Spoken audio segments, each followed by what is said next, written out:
Përshëndetje shikues të nderuar, jeni me agjencinë e lajmeve Kosova Press. Në 27 vjetorin e nisjes së bisedimeve të konferencës Rambujës, por edhe që përkan me nisjen e delegacionit të UÇK-s në drejtim të këtij vendi ku janë zhvilluar pra bisedimet, jemi me profesorin, por edhe antarin e atëhershëm pjesëtar të delegacionit të këtij delegacionit të UÇK-s, me profesorin Rambuja. Faleminderit shumë zotëri Buja që jeni sot me ne për të kujtuar atë kohë dhe për të na ndarë detaje se si kanë rrjedhur gjitha këto bisedime. Faleminderit juve që më japni mundësinë. Unë jam i gatshëm që them krejt atë që marrë ka regjistruar se ka regjistruar mbamendja, sepse janë 27 vite në pyetje. Zotëri Buja, si e kujtoni atë kohë, por edhe na tregoni pak se si është marrë vendimi që ushtria shqiptare e Kosovës dhe pjesëtarët e saj të shkojnë në Rambuje? Thënë drejt dhe kronologjikisht, çështja e një konferencë ndërkombëtare për Kosovën është nisur diku në qershor apo korrik të vitit 98, kur trojka europiane vije në Kleçk dhe na takon Jakub Krasniqin, Fatmir Limër dhe mua, dhe aty filloi një farforme ai propozimi se a jeni të gatshëm ju të shkoni në një konferencë ndërkombëtare kudo që do bëhet në Europë apo botë për të realizuar atë që ju mund të pretendoni për të realizuar. Fakte, pastaj shkoi kohë relativisht e gjatë për asaj kohë dhe ishte problem jo i vockël apo jo i vogël kombinimi dhe strukturimi i delegacionit, sepse do duhej të ishin pjesëtarë të delegacionit edhe ata të cilët ishin në Prishtinë dhe nuk ishin pjesë e luftës, pastaj një pjesë tjetër që ishte edhe andej edhe këndej, dhe pastaj një pjesë e delegacionit që ishin antarët e shtabit përgjithshëm të ushtrisë shqiptare të Kosovës, e ata ishin Hashim Thaçi, Jakub Krasniqi, Xhavit Haliti, Azem Syla dhe Rambuja. Kto që këta ishim ne të UÇK-s dhe nuk ishte lehtë ajo që të pranonim për të shkuar, sepse 10 pikat nismëtare për të pranuar konferencën si tillë çfarë ishte ishin të rënda. Por ne si delegacion i UÇK-s i dinim pozicionet tona. Ishim në një pozicion shumë të rëndë për faktin që na kishin ardhur gati në fund municionet. Dhe e kishim hallin ta zgjasim jetën, ta zgjasim kohën që ushtarët tanë të furnizoheshin me municione dhe me armatim që të vazhdohet lufta. Nuk e kishim iluzionin hiç parafort se ne në Rambuje do të realizojmë diçka që është madhështore për Kosovën, por përfitojmë kohë dhe ta bëjmë UÇK-n më të njohur në botë, sepse një konferencë e tillë padyshim që do përcjelli nga të gjithë mediat e televizionit të botës dhe do tregojmë se cila është e vërteta e luftës sonë. A kishte konsultime me ndërkombëtarët, negociata? Na kujto pak edhe ditën pra kur janë zhvilluar bisedimet në shtëpinë e një banori aty në Shalë.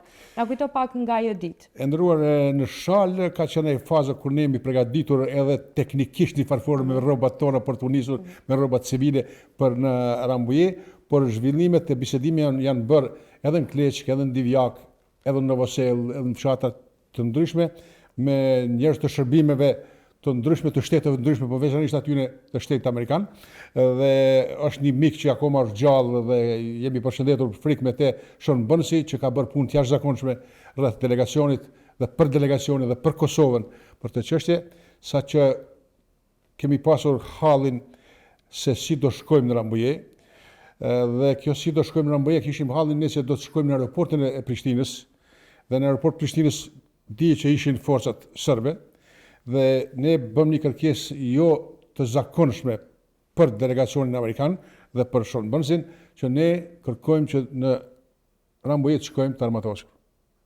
Ishte diçka që nuk ka ne pse nuk mendoj dot se çfarë kërkesë është kjo. Dhe na thanë jo, s'është e mundur kjo gjë të bëhet.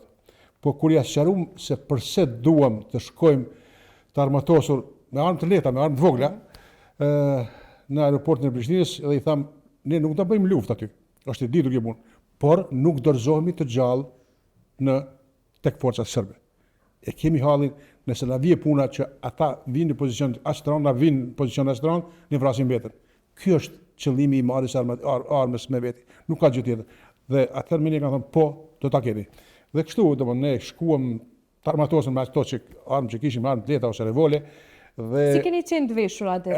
Na trego pak çu delegacionin drejt veshja jonë ka qenë një veshje shumë solemne, për faktin që njëherë nuk e dinim në do të gjejmë rroba civile, sepse ne kërkuam të shkojmë me rroba ushtarake, por ishte pa mundës sepse rrobat ushtarake ne i kishim të fushimit, fushore që thuhet, jo solemne, dhe na thanë nuk ka mundësi të bëhet kjo, duhet të shkonim me rroba civile, dhe kur zbritëm në Shal, nga Kleçka në Shal, një fshat që na ka pritur e përcjellur gjithmonë me ndërime dhe me gjëra të jashtëzakonshme, shkuam në shtëpinë e Ali Mezhinollit, dhe aty fshatarët na binin rroba nga më të ndryshmet. Pa ju jeni pajis me për ne, sepse s'kishim rroba civile. Dhe dikush na binte rroba të ndryshme dhe tash dikujt binin të mëdha, dikujt vogla. Dhe dikur na merr në telefon Shon Bërse dhe na thotë miqtemi, mos u brengosh për këtë punë sepse disa miq tuaj janë të gatshëm t'ju furnizojnë, t'ju blejnë dhe t'ju sjellin, ne ju sjellim rrobat prej Prishtinës. Dhe na sollën, nuk e di sa valigje, 2-3 valigje që të kemi mundësi të ndrojmë ato, na erdhën në Shal, po tash u dashke ta kemi edhe një mjeshtër që lidh kravatat. Dhe dikur që di lidh kravatat. Nusja ime, Fatimja, na kthen te këto rrethin e pantallonave, e lidhjen e kravatave, na I bëre ato gati dhe ne u nisëm të përgatitur. Por për të na marrë në Shal, erdhën 2 makina të blinduara të gdomit amerikan atëherë. Dhe ishte interesant që ne shkonim për aeroport Prishtinës dhe ishte një ndjenje çuditshme e një gëzimi të veçantë. E dinim që mund të përfundonim në aeroport. E dinim atë, ne ishim ndërgjegjum, por ishim të gëzuar se po shkojmë në një konferencë ndërkombëtare që të ta bëjmë vërtet ndërkombëtare krejt kërkesën tonë. A ishit mjaftueshëm të bindur për këtë? Absolutisht. Absolutisht ishim bindur sepse që unë po them atë personale, në besoj të gjithë bashkëluftëtarët e mi kanë pas ndjenjën e parafort, unë kur kam vendos armën krahut me 16 qershor vitin 1998, unë jam ndi mbret bote, për faktin që unë e kam ditur që do vritem po do vras. Nuk se kam pas më përjetimin e burgut 6 vjeçar që kam përjetuar dhe ato gjëra që s'po I përsëris. Kam qenë luftar lirie dhe kjo ka qenë mrekullia për mua. Dhe kur njeriu përgatitet për ta lënë jetën, të gjithë tjerat janë të lehta. Kështu që këto kur I them unë, me siguri njerëz ose djemtë e vajzat e moshës tande e thonë, po shiko, siç më kanë thënë ndonjëherë në Facebook, hajde vënjeshtër, hajde, ta zëm, po nuk prish punë, unë do të them të vërtetën gjithmonë. Kështu ka qenë. Dhe për çudi djemtë tanë me gjithë sigurimin amerikan që kishim ato mjetet e blinduara amerikane, një siti I veçantë special I Kleçkës na ka përcjellur gjerë afër aeroportit që ishte rrezik shumë I madh. Dhe me ta ishte edhe Adem Grabovci, domethënë mes tjerësh që janë ta shtabi. Domethënë janë gjëra ato që kur ti kujton njeriu janë të mira, goditse domethënë për këtë kohë, kur e kujton se çfarë sakrificë është bërë dhe a thua ç'mohet ajo sakrificë që kanë bërë djemtë tan, kanë ardhur gjëra afër aeroportit, ne mos nuk ishim transition. Ne kishim vendosur. Si e pritën popullata, po edhe si ju përcollën në drejtim të aeroportit Prishtinës, çu kujton Adit, pra po flasim për 27 vjet më parë, por edhe çu kujton pamjen e fshatit në atë kohë Shalës prej ku jeni nis për aeroport. E para gjë do ta them diçka që harrova dhe është mëkat, po të harrohet që Tahir Sinani ndjer, komandanti I njësitit special të shtabit përgjithshëm, e bëri gardën rresht dhe na përcolli me gjitha nderimet ushtarake për të nisur për në Rambuje. Nërsa popullata e Shalës, e Krojmirit dhe fshatra përreth dolën aty për të na përcjellur me një gëzim se sikur diçka ne do merrnim diçka të mirë për të realizuar atë që është më fisnikja lirin. Ne ishim ndërgjegjshëm, ishim të kujdesshëm, e dinim se nuk mund të bëhet mrekullia, por megjithatë po shkojmë për të bërë një hap serioz drejt realizimit të qëllimit tonë. Pra kështu e kujtoni Adit ka pas shumë qytetar, ka pasur njerëz që edhe kanë çajt prej gëzimit se si po ndodh me luftën tonë me këtë delegacion tonë, po megjithatë ne shkuam dhe kemi fluturuar me 2 aeroplana të vegjël dhe tash e kujtoj me një veçanti. Kush keni qenë pjesë e delegacionit? Pjesë e delegacionit nga Ushtria Shqiptare e Kosovës, ja tash një herë po e përsëris, ka qenë Hashim Thaçi, Gjavit Haliti, Azem Syla, Jakub Krasniqi dhe Rambuja. Gjavit Haliti dhe Hashim Thaçi kanë fluturuar nga Tirana, ndërsa Azem Sylla, Jakub Krasniqi dhe unë kemi fluturuar nga aeroporti i Prishtinës. Pse ka qenë kjo?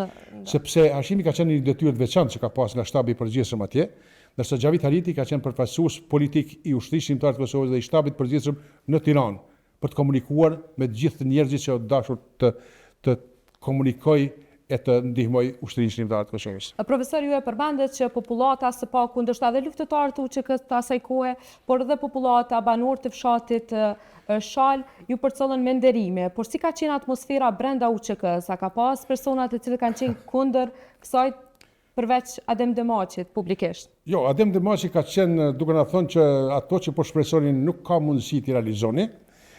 Nuk mund të them që ka qenë prerës kundër, kanë qenë edhe komandant të zonave disa, po e them saktë, Rem Mustafa, komandant Remi dhe Shukri Buja. Shukriu, kur ne jemi pak pa unisur, thot, shikoni megjithatë ju keni përgjegjësinë dhe mbane atë përgjegjësi tuajin, por unë nuk jam shumë entuziast për këtë që po shkoni. Ndërsa Remi ka thënë që ju nuk do të duhet shkoni sepse në fakt s'ka asgjë për këtë konferencë. Dhe tash e ka thënë në disa intervista, bile unë e çmoj një gjysmë shakaje, na pa thënë që unë kam mundësi edhe ta godas aeroplanin tuaj duke shkuar për Rambuje. Ishte një shakaj zezë, kjo po nuk ishte gjë, kështu që janë këto gjëra që ndodhen. Por desha ta them atë që ishin dy aeroplan të vegjël, luksoz, për të cilët e kujtoj tash, dhe në aeroplanin e parë ku duhet të vendoseshim ne të tre, s'kishte vend për të tretë. Dhe për të na respektu, nga aeroplani i parë zbritën i ndjeri Femi Agani dhe Edit Tahiri dhe ne të tre u vendosëm në aeroplanin e parë. Kështu që pastaj fluturuam dhe mritëm në fakt me pak vonesë, sepse gjithë delegacionet, edhe ato ndërkombëtare, edhe Jacques Chirac, presidenti i Francës, kishte qenë në sallën e konferencave, dhe delegacioni serb po, ne u vonuam pak për shkak të natyrës së atyre pengesave që kanë ditë të bëj Serbia. Megjithatë ne mbërrim, po ishte problem tash çështja e dorëzimit të armëve. Dhe Jakubi më thotë Ram, thuaj këtyre të gardës së kështjellës se ne jemi të armatosur. Dhe kur i kam thënë atyre se jemi të armatosur, ata u trazuan shumë domosdoshmë. I thotë po, nëse kemi siguri brenda, ne i dorëzojmë, nuk është problem. Dhe i dorëzuam armët natyrisht dhe hym pastaj në konferencë. Po hym domethënë drejt nga makinat ku na përcollën drejt në sallën e konferencës. Si e mbani mend pra ditë të arritjes në Rambuje, si u pritët si delegacion shtetëror, si... Shiko, aty nuk ishte ndonjë pritje të veçantë dhe shkuam drejt në O kështjellë. pritët zyrtarisht. Dhe natyrisht që ishte delegacion zyrtar dhe jo rastisht u prit si disa minuta në mos gjysmë ore edhe vetë presidenti i Francës që ne të arrinim në konferencë, por nuk ishte dalë kush na pres në mënyrë solemne aty, domethënë ne hym në kështjellë, i dorëzuam dhe i pranuam ato që duhet pranuar dhe dorëzuar dhe shkuam drejt në sallën e konferencës. Pas kësaj, pas kësaj, natyrisht që po atë ditë, nëse mbaj mirë mend, delegacioni u vendos në një sallë të veçantë ku ishte përcaktuar për delegacionin e Kosovës dhe aty na përcjellnin dhe ishin intermediator ose ata që mbikëqyrnin veprimet e punës son, ishte një amerikan që Chris Healy, ishte ambasadori në Serbi, ishte Wolfgang Petrić, një diplomat austriak, dhe Boris Majorski, po kështu një diplomat rus. Dhe shkumnin në sallën tonë dhe filluam të bëjmë punën e domosdoshme ta zgjedhim udhëheqjen e delegacionit, të bëjmë 5 komisione të veçanta profesionale për të bërë punën që duhej bërë, por ishte një zhurmë jashtëzakonshme që na bezdiste vazhdimisht. Dhe po themi, po ku është ky delegacioni serb? Tham, mi juve është. Ato takat aty në nuseve grave apo tantarëve delegacioni nuk e di, po na kanë shmend duke bërë zhurmë ditën e parë. Pastaj ne bënin zhurmë, po na u bë zakonshme e punë. Po e lëm zhurmën e tyre, sepse zhurmaxhi janë me traditë. Ne e zgjodhëm shefin e delegacionit, që ishte Hashim Thaçi. Zgjodhëm edhe nën shefët e delegacionit aty dhe zgjodhëm 5 komisione profesionale me antar nga të gjithë strukturat e partive dhe të UÇK-s, dhe nuk di ka qenë 40 minuta apo më shumë, por kur hyn intermediatorët për të na pyetur si është gjendja, ne ju thamë që delegacioni është i gatshëm për të filluar punën. Sa ditë kanë gjatë këto dhe cilat kanë qenë raportet mes delegacionit? Kjo ka qenë vetëm dita e parë, kur ne kemi arritur pa asnjë telashe ta bëjmë krejt zgjidhjen e këtyre problemeve të brendshme. zgjodhëm shefin e delegacionit, zgjodhëm 5 komisione të veçanta profesionale, antarë të këtyre komisioneve dhe ju thamë që ne jemi gati për të vazhduar për ta marrë draftin e parë të marrëveshjes së mundshme. Kështu që edhe ato habitën pak qysh është e mundur që këta që kishin aq shumë divergjenca të mëdha konceptuale e politike për ta bërë si delegacion e tash e zgjodhën kaq shpejt këtë gjë, ishte e çuditshme edhe për ta, po u bë kjo. A ishin raportet çdo ditë kështu? Cilat kanë qenë raportet Që them të drejtën, unë jam habitur duke përjetuar një kënaqësi të veçantë sepse kanë qenë të angazhuar të gjithë antarët e delegacionit në ato komisione ku kanë qenë përcaktuar, me një përjashtim të vogël dikujt, s'është me rëndësi kështu as seket as përmendet, por shumica absolute e antarëve të delegacionit ka punuar me përkushtimin më të madh. Dhe kjo ka qenë për të admiruar. Përjashtimi dhe e keqja, nëse mund të themi, ndodhi atëherë kur në fund të pjesës së parë të konferencës na e prun draftin gati të pandryshuar. Ne kishim punuar pa ndërprerë për ta ndryshuar dhe për ta bërë të logjikshëm dhe me përmbajtje që është i pranueshëm, pa e cënuar në thelb shumë atë, megjithatë ne e kthyn gati të pa përmirësuar fare. Dhe aty delegacioni pak mori mbrot. Mori të lashe për faktin që një pjesë e delegacionit sikur kishte gatishmërinë për ta nënshkruar marrëveshjen. Pjesa e UÇK-s ishte absolutisht kundër, që qashtu në qatë strukturë me atë që na kishin sjell nuk nënshkruhet marrëveshja dhe shefi i delegacionit bashkë me ne të tjerët u dakorduam që të kërkojmë një pushim, ta them pushim ose një kthim në Kosovë për t'i pyetur edhe një herë ata që vdisnin istikameve, komandantët e zonave dhe ushtarët, që jeni për ta nënshkruar këtë me këtë përmbajtje marrëveshore apo s'jeni, dhe një herë na kundërshtuar shumë, nuk bëhet kjo gjë. Megjithatë, i kështjellë erdhi e madhja Albright që ka merita të jashtëzakonshme për lirinë tonë dhe aty ajo hapi portën për të ardhur ne dhe na tha jo 2 javë, po 3 keni djemtë mi. Shkoni dhe erdhëm ne dhe ju tham që ne nuk e bëjmë, po e bëjmë rastësisht të gjë, po shkojmë për të marrë agreementin, për të marrë lejen logjike për ta bërë nënshkrimin nëse do të vim pjesën e dytë pa pasur ngarkesë. Dhe kështu ndodhi. A kishte presion nga komandantët? Realisht nuk kishte më presion. Nuk kishte presion, na e lanë barën dhe ndërgjegjen tonë që ta bëjmë apo të mos e bëjmë. Dhe për ne ishte shumë e rëndë. Ne duhet ta llogarisim këtë sepse aty luhej një plojë e loja jashtëzakonshme dhe luhej me fatin e Kosovës. Dhe kjo duhet pasur shumë kujdes. Për këtë gjë, po e them që meritën kryesore, pa e shmangur meritën e të tjerëve, e ka zoti Hashim Thaçi. Sepse nditi me jashtëzakonshmëri të krijoj miqësinë me ata të cilët do duaj krijuar. Me ardhen e zonës Albright në kështjellë, ai u takoi pari me te dhe ky takim me te ishte qysh e thot më vonë, edhe James Rubin e shpjegon se si është krijuar miqësi dhe jo afërsi e tyre dhe kujdesi i tij me sens të jashtëzakonshëm diplomatik e bëri që ne ta kemi mbështetjen e jashtëzakonshme dhe pa kursyer të Shtetit Bashkuar të Amerikës. Sepse po të mos ishte Amerika, s'do të ishte NATO-ja. Kështu që ne patëm fatin pastaj një ditë masi ku takuam me zonën e madhe, të shkojmë dhe të takohemi në Mons me Gjas. Më vonë kam marrë vesh me generalin Clark. Mirë, ju them një saktësi kështu mbase s'është e rëndësishme. Unë isha duke ngrënë mëngjes i vetëm dhe më vjen James Dobbins, këshilltar për siguri kombëtare dhe thotë, natyrisht të bëft mirë, dhe i them, urdhroni, thotë jo, e kam një hall, thotë, i them çka? Thotë zoti Buja, për sa kohë ke mundësi ti bësh bashkë ta shokët e tu të luftës? I them, po shpejt i bëj, s'është problem ke punë. Thotë sepse kemi përshkuar në një vend jashtë kështjellës për të takuar me generalin Clark, sepse generalin Clark francezët nuk e lanë të hyjë me uniformën amerikane në kështjellë dhe ne duhet shkojmë në një bazë ushtarake të NATO-s në Francë. Edhe t'ju them të drejtën, as një kafshat, ma nuk më shkoj të poshtë, po bëja sikur po ha. Dhe pastaj u realizua, jo shkum tek Clark, ku takua me te dhe siç e ka thënë edhe vetë, jo një herë dhe në librin e tij na pa të thënë mes tjerash, miqtë mi, na priti me 4 ushtarak të tjerë, si a dinim në gratat. Ne ishim 5 edhe ata ishin 5. Dhe na tha, ju lutem, më hapni portat. që ta godas Miloševićin, se t'jeni bindur se nuk e rëni ju ma shumë Miloševićin se unë. Ishte jashtëzakonshëm për ne kjo.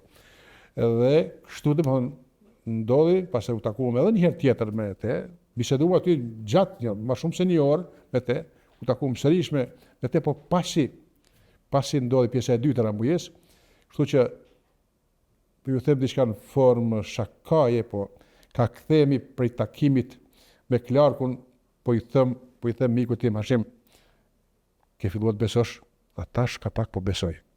Domethënë çfarë ishte e pabesueshme një gjë tjetër se NATO-ja do merret me ne.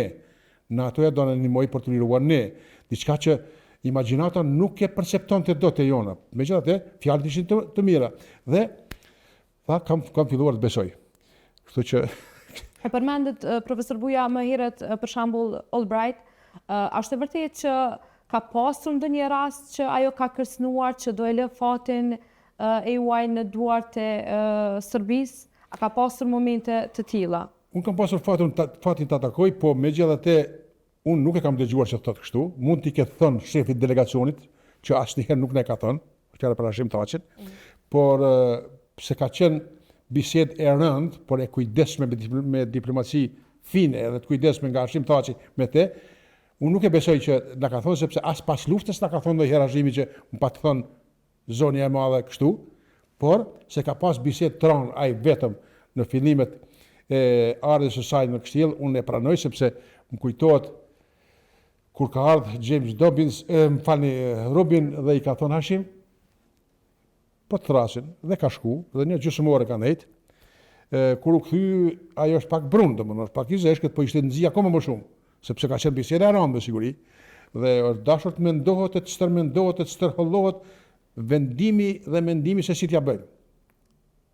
Natyrisht jemi këshilluar dhe kemi marrë vendimin bashkë, por ajo ka qenë e jashtëzakonshme si vendim i tij për të bërë atë miqësi që u krijua dhe u realizua ajo që është madhështoria, është ajo që është kulmorja, liria e Kosovës.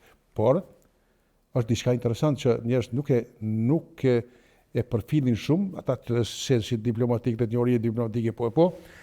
Hera e parë në histori, të pas 45-s, kur është kriju OKB-ja dhe Këshilli i Sigurimit, anashkalohet Këshilli i Sigurimit në një operacion kaq të madh, kaq vendimtar, kaq ndikues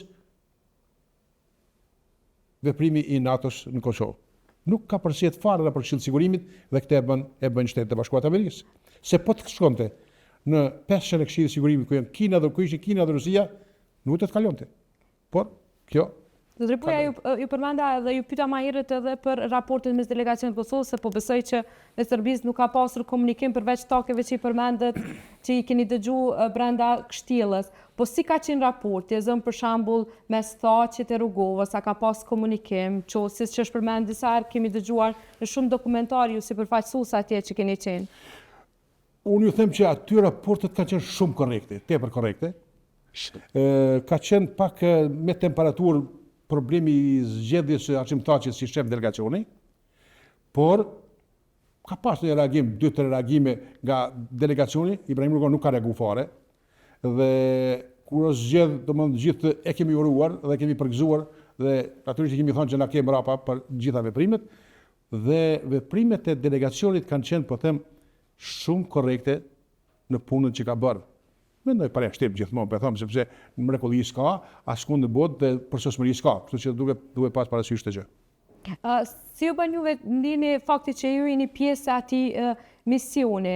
Për shembull, vëmendja për Rambujen është kthyer edhe gjatë 3-4 ditëve sa ka dëshmuar, siç e përmendet James Rubin, ish ndihmë sekretari amerikan i shtetit në mbrojtje të ish presidentit Thaçi në dhomat e specializuara në Hagë. Është përmend shumë çështja e Rambujes dhe ka treguar edhe si kanë qenë ato ditë brenda Kështjellës.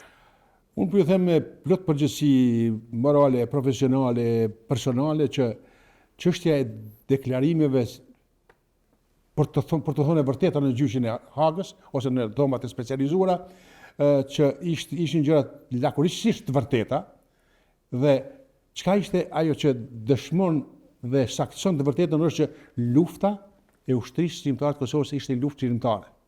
Nuk ishte luftë e kriminalëve, nuk ishte luftë e bandave, nuk ishte luftë që ban të tjerët me ne, Dhe kjo e dëshmoj të vërtetën, jo atë banalitet të skajshëm, të dhëmbat specializuara, duke marrë dëshmitar që dëshmojnë se u pas ka marrë një viça, një lop atje, ndërsa nisma e saj ka qenë e ditur.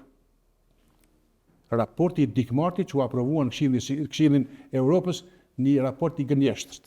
U hetua vite të tëra për ta bërë të vërtetën, nuk gjetën gjë. Dhe tash në këtë gjykat nuk u përmend asnjëherë Dick Marty.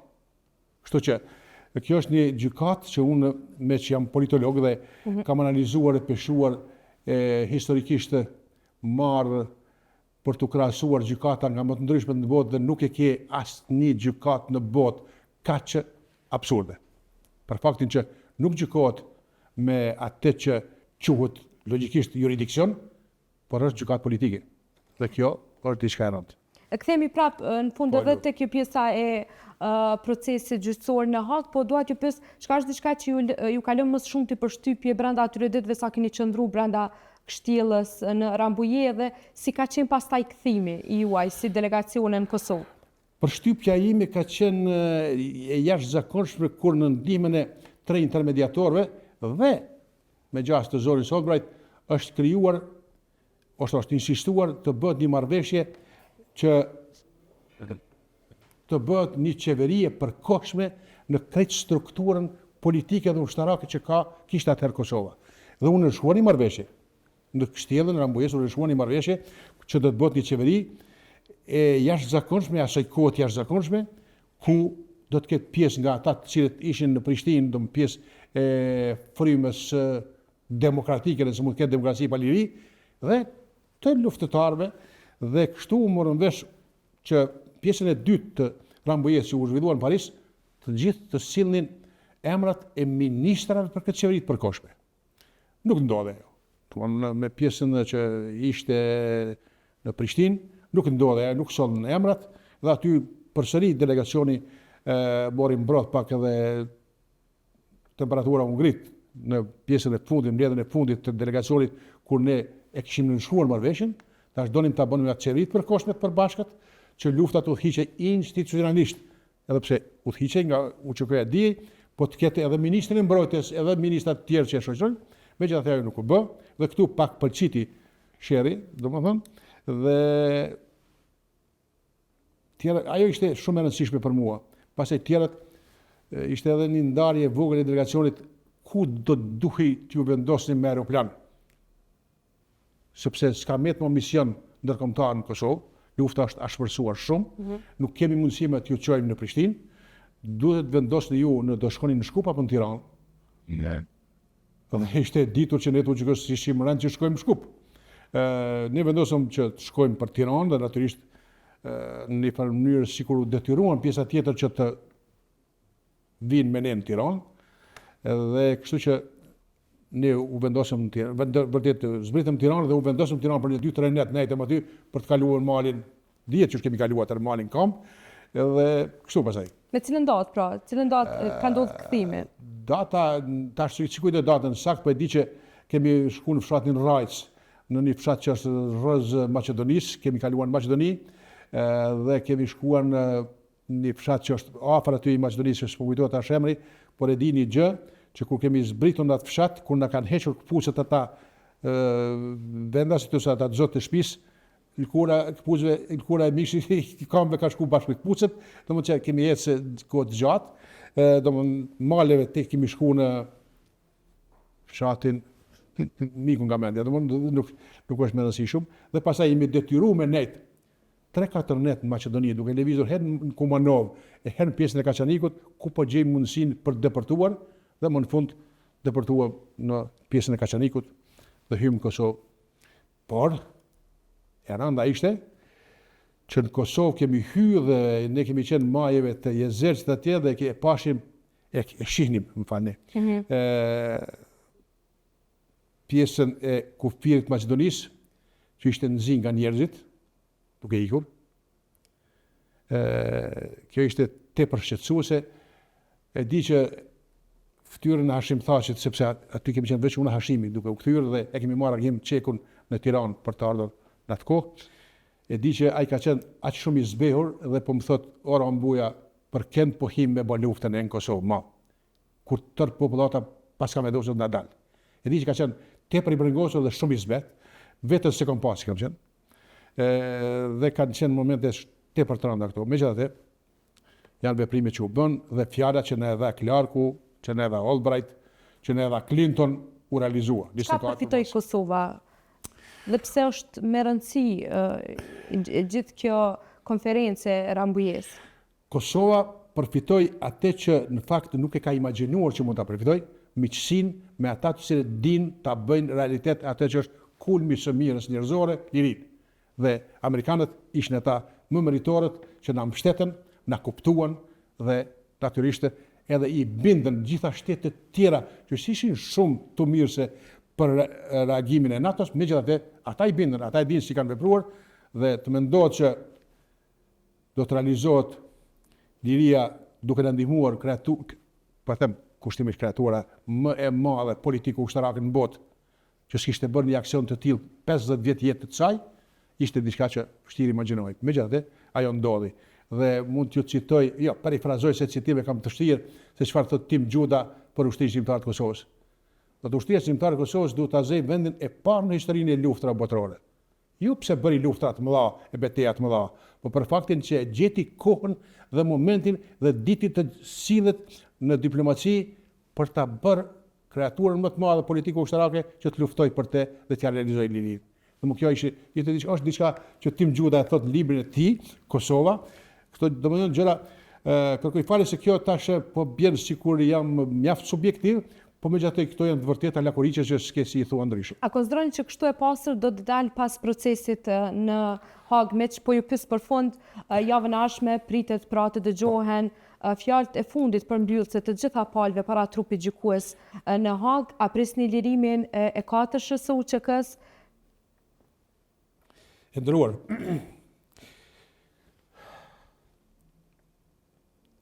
Nëse ta njerëz dënohen, po dënohet UÇK-ja, po dënohet liria e Kosovës, po dënohet kreatura që përmenda më herët politiku ushtarake e quajtur NATO, po dënohet politika dhe diplomacia amerikane, po dënohet i madhi Clark.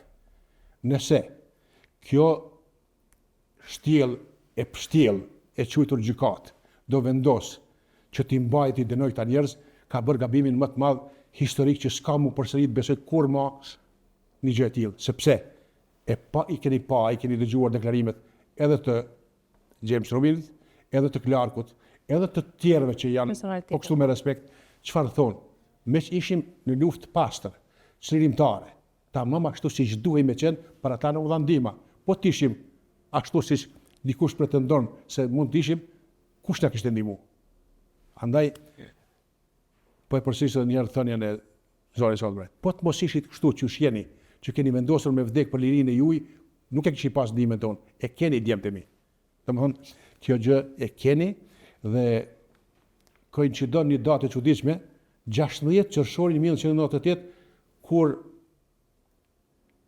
legislativi amerikan vendos që luftën e ushtrisë shqiptare të Kosovës mos e quajmë terroriste, siç është quajtur përpara, por luftën e një ushtrie me një ushtri tjetër për lirinë e saj.